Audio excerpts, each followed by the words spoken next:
Assalamualaikum dan salam sejahtera kepada rakan-rakan trader di luar sana. Kami dari tim Nusantara Global Network yang menyediakan servis payment agent pelbagai broker akan berkongsi analisa teknikal Nasdaq dan juga Dow Jones. Okay, sebelum tu, uh, kawan-kawan boleh follow semua platform media rasmi Nusantara Global Network untuk mengetahui update terkini berkenaan dengan kontes, promosi bonus dan juga rebate sehingga 35 USD per lot. So kita terus kepada chart hari ini 16 hari bulan 6.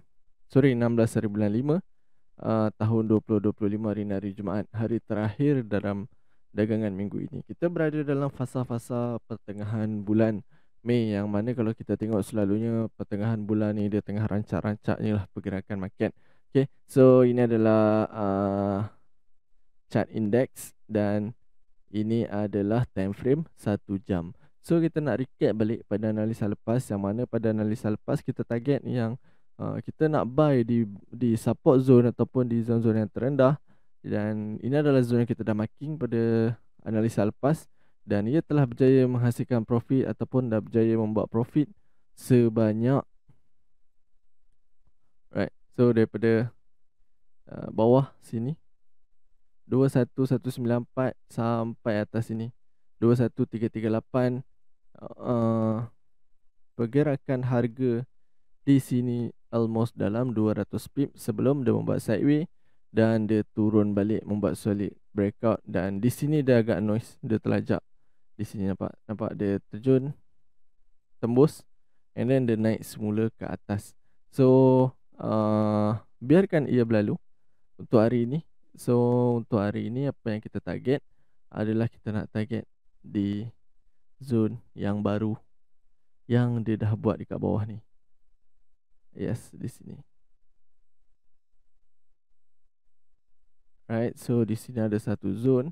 Ini zone paling rendah untuk hari ini. Kita masih lagi target untuk nak entry buy. Dan kemungkinan juga akan berlaku sideway yang besar di sini selepas dari apa yang dia dah buat semalam. Dia buat breakout di kawasan resistance yang ini. Nampak di sini ada breakout dan price sedang berehat di sini, dan kita tunggu untuk price cucuk di bawah sini. Mungkin pada lewat petang nanti ataupun malam. Get ready untuk layer di dalam zone. Make sure korang letak stop loss ataupun ada planning di mana nak letak stop loss jika price terlajak jauh ataupun price membuat deep retracement. Okay, so daripada pergerakan yang besar, kalau kita tengok price memang berada dalam keadaan uptrend. Cumanya kita fokus on structure yang sedang terbentuk. Nampak structure di sini, kalau kita tengok dia dah perlahan, dia dah naik turun naik turun naik turun, bermula daripada hari Rabu lagi price dia dah stagnan di sini. Dia belum boleh lagi, belum ada tanda-tanda nak pergi lebih jauh. So apa yang kita perlu buat adalah kita tunggu di kawasan support ataupun zone terendah di sini. Okay, right, so itu cerita di Nasdaq. And then kita nak tengok di US30. Di US30 kita ada beberapa senario yang lain. Okay, kalau kita tengok pada analisa lepas, kita target yang kita nak buy di sini, dan kita sebenarnya mengharapkan yang price akan membuat satu kenaikan lagi ataupun satu lagi higher high untuk dia nak breakout resistance yang berada di sini. Ini adalah support zone ataupun buy zone yang kita dah marking pada analisa lepas. Tapi price masuk ke dalam zone, dia tak jalan jauh. Dia naik turun naik turun naik turun naik turun, naik pun tak banyak, sekitar bermula 42160 sampai 42157. So lebih kurang dalam 80 pip je dia naik sebelum dia masuk balik dan dia terus turun, terjun mencari zone di bawah sini. Pak, di sini ada satu zone. Sini. Di sini ada resistance. Pak, di sini satu, di sini satu, dan dia cari balik zone yang dia breakout tu sebab masih lagi fresh. So price terhenti di situ. hari ni sebenarnya kita target nak follow movement ni tau. Yang ni. Yang ni sebenarnya kita target.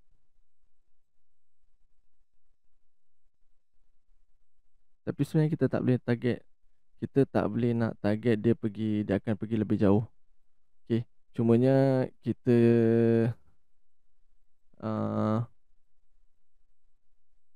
tunggu di dua zone ini. Alright.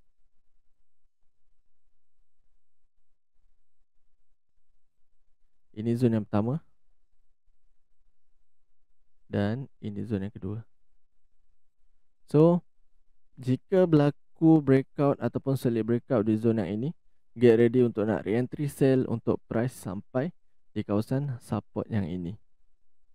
Dia ada dua. Yang ni yang pertama, yang ni yang kedua. So, jika korang semua jika semua entry di zone ini, zone support ataupun zone buy yang ini, di mana TP yang terikat adalah di zone yang ini.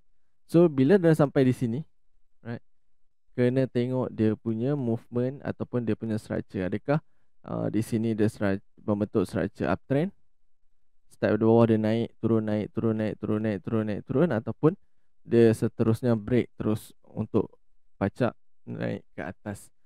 Itu kena tengok ataupun kena check dari masa ke semasa dia punya structure apa yang terbentuk.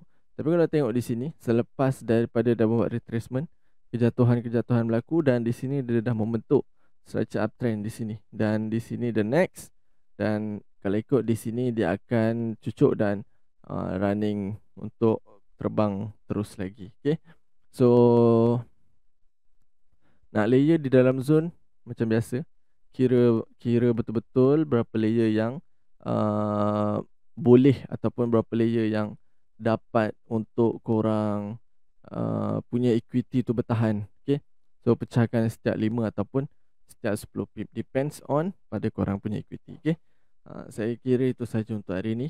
Kita akan jumpa untuk next video.